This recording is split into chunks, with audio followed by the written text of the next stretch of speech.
നമസ്കാരം വ്യൂവേഴ്സ്. ഇന്ന് ഞാൻ കാണിച്ചു തരാൻ പോകുന്ന ചപ്പാത്തിക്കും ചോറിനും എല്ലാം കൂടി കഴിക്കാൻ പറ്റിയ വഴുതനങ്ങേനെ കൊണ്ടുള്ളൊരു മസാല.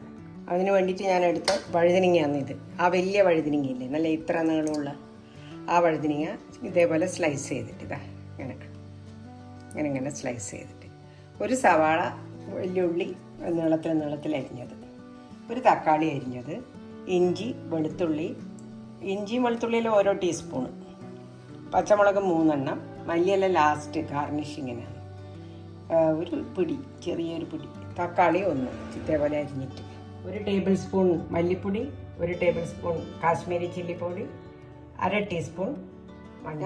വെളിച്ചെണ്ണ ആകുമ്പോഴേക്കും നിങ്ങൾക്ക് വേണമെങ്കിൽ സൺഫ്ലവർ ഓയിലോ എന്ത് വേണമെങ്കിലും എടുക്കാം. പിന്നെ കടുവും പൊട്ടിക്കാം, കടുവും വേണം, കുറച്ച് ജീരകവും. അതിനുവേണ്ടി ഞാനൊരു ചട്ടി, വഴുതനങ്ങ ഉണ്ടാക്കാൻ വേണ്ടിയിട്ട് ഞാനൊരു ചട്ടി എടുത്ത് വെച്ചിട്ടുണ്ട്. അതിലേക്ക് കുറച്ച് വെളിച്ചെണ്ണ എടുക്കുന്നത്, 2 ടേബിൾ സ്പൂൺ വെളിച്ചെണ്ണ വേണം. പിന്നെ എനിക്കെല്ലാം കൈ കണക്കാണ്, നിങ്ങൾ എടുക്കുമ്പോൾ 2 ടേബിൾ സ്പൂൺ എടുത്താൽ മതി, എനിക്ക് കണ്ടാൽ മനസ്സിലാവും. ഞാൻ വെളിച്ചെണ്ണ എടുത്തിന്, ഇപ്പം സൺഫ്ലവർ ഓയിൽ ഉപയോഗിക്കുന്ന ആൾക്കാർ അതെടുത്തോ. 2 ടേബിൾ സ്പൂൺ എണ്ണ വെച്ചിട്ടുണ്ട്. അതിലേക്ക് കടുക് ഇടും, 1 ടീസ്പൂൺ. ഇതിൻ്റെ 2 എണ്ണാന്ന് 1 ടീസ്പൂൺ. വഴുതനങ്ങ മുറിച്ച ഉടനെ തന്നെ ഉണ്ടാക്കണം, അല്ല അതിൻ്റെ കളർ മാറിപ്പോകും കേട്ടോ. കളർ മാറാണ്ട് നോക്കണം. എല്ലാ സാധനവും റെഡിയാക്കി വെച്ചിട്ട് വേണം ഇത് ചെയ്യാൻ തുടങ്ങാൻ. പക്ഷേ വഴുതനങ്ങ ലാസ്റ്റേ മുറിക്കാം. കടുവായി അപ്പോൾ തന്നെ ജീരകം ഇടണം. ജീരകം കരിയാൻ പാടില്ല. ഇതിനാവശ്യമുള്ള 1 ടീസ്പൂൺ.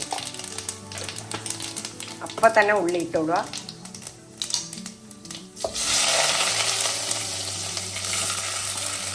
പച്ചമുളക്, മല്ലിയില മാത്രം ലാസ്റ്റ്, തക്കാളി,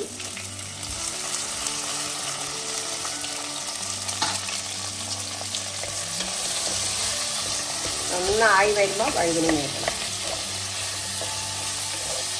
വേഗം അത് കഴിഞ്ഞിട്ട് ഇഞ്ചിയും വെളുത്തുള്ളി ഇട്ടിട്ട് വേണം.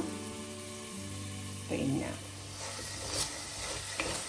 കറിവേപ്പില വേണമെങ്കിൽ ഇടാം. ചില ആൾക്കാർക്ക് കറിവേപ്പില, ഈ നോർത്ത് ഇന്ത്യൻ ഡിഷിനൊന്നും അധികം കറിവേപ്പില യൂസ് ചെയ്യില്ല, അതുകൊണ്ട് ഞാൻ എടുത്തിട്ടില്ല. ഉള്ളിൻ്റെ എല്ലാം കളർ വാടി, തക്കാളിയെല്ലാം കുറച്ച് പകുതിയായി. പിന്നെ ഇഞ്ചി വെളുത്തുള്ളി ഇടും.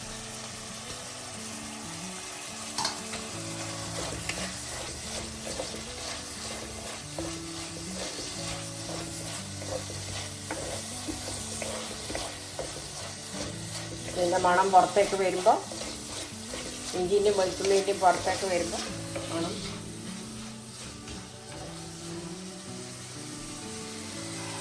ജീരകത്തിൻ്റെ നല്ല മണം. വെളുത്തുള്ളി മണമെന്ന് എല്ലാ പൊടികളും ഇടുന്നത്.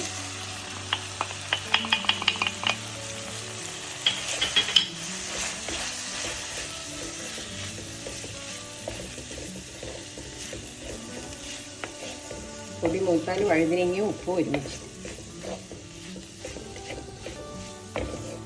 പൊടിയെല്ലാം മൂത്തു. എനിക്ക് 1 ഗ്ലാസ് തിളപ്പിച്ചാറിയ വെള്ളം വെക്കുന്നുണ്ട്. മസാല എമ്മല് പിടിക്കാനാണ്. ഇത്രയേ വേണ്ടുവേ, ഇത്രയേ വേണ്ടു. ആ വഴുതനങ്ങ എൻ്റെ മുകളിൽ പിടിക്കാൻ വേണ്ടി. ഇനി വഴുതനങ്ങയ്ക്ക് അനുസരിച്ചിട്ടുള്ള ഉപ്പിടും. 1 ടീസ്പൂൺ ഉപ്പിടുന്നുണ്ട്. എന്നുവെച്ചാൽ വഴുതനങ്ങ ആയി വരുമ്പോൾ ചുരുങ്ങും, അപ്പോൾ അധികം ഉപ്പിടാൻ പറ്റില്ല. നമ്മളെല്ലാം ഇൻഗ്രീഡിയൻസ് ഇടാൻ പോകും.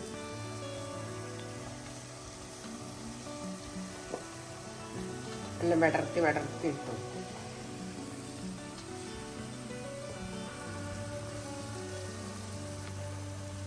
ചെറിയ വഴുതനങ്ങേനെ കൊണ്ടും ചെയ്യാം, വലിയ വഴുതനങ്ങേനെ. ഇത് വലിയ വഴുതനങ്ങ, ആ ബ്ലാക്ക് കളറിലല്ല, ബ്ലൂ. തീ ഞാൻ കുറവാക്കിനെ, ഇത് ഇടുന്നതുകൊണ്ട്. ഇതിട്ടിട്ട് അടച്ചു. 1/4 ഗ്ലാസും കൂടി വെള്ളം ഇട്ടു.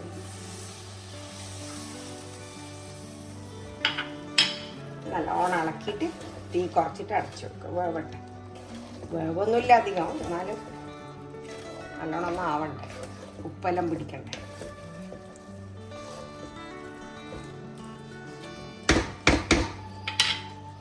അടച്ചു വെക്കുന്നത്. കുറവാണ്, തീ കുറവാണ്. നമുക്കൊന്ന് തുറന്നു നോക്കാം.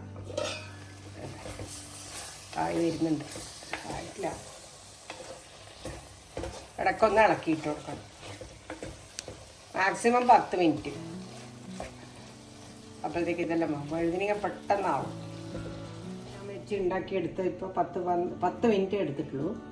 പിന്നെ തുറന്ന് നോക്കുമ്പോൾ പൊടിയുള്ളത് കൊണ്ട് അഥവാ വെള്ളം വറ്റിയ പോലെ തോന്നുന്നുണ്ടെങ്കിൽ കുറച്ച് വെള്ളം കുടഞ്ഞു കൊടുക്കാം. തിളപ്പിച്ചാറിയ വെള്ളം കുടഞ്ഞു കൊടുക്കാം. എന്നാലും ഈ പരുവത്തിലായിക്കോളും. അല്ല,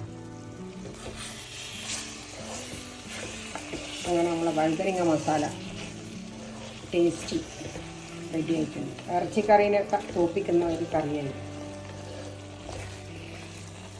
ഉണ്ടാ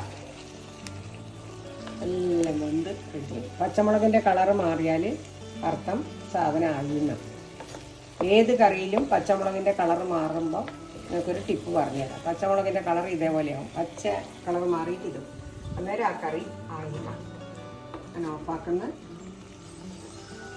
അങ്ങനെ നമ്മളെ വഴുതിനിങ്ങ ഇതിടുവാനുണ്ട്. മല്ലിയിലുണ്ട്.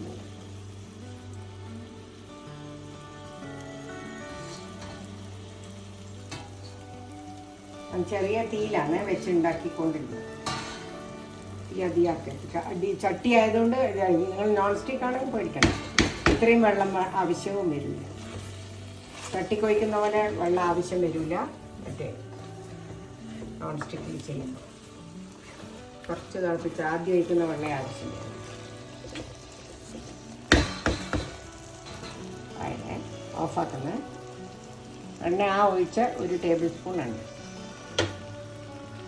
നമ്മളെ വഴുതിനിങ്ങ മസാല റെഡിയായി. ഇത് ചോറിനും ചപ്പാത്തിക്കും പിന്നെ ബ്രെഡിൻ്റെ കൂടെയും എല്ലാം കഴിക്കാൻ പറ്റുന്ന സാധനം. ഇത് ഇഷ്ടമായിട്ടുണ്ടെങ്കിൽ നിങ്ങൾ കമൻറ്റ് ചെയ്യുക, ഷെയറും ചെയ്യുക, സബ്സ്ക്രൈബും ചെയ്യുക.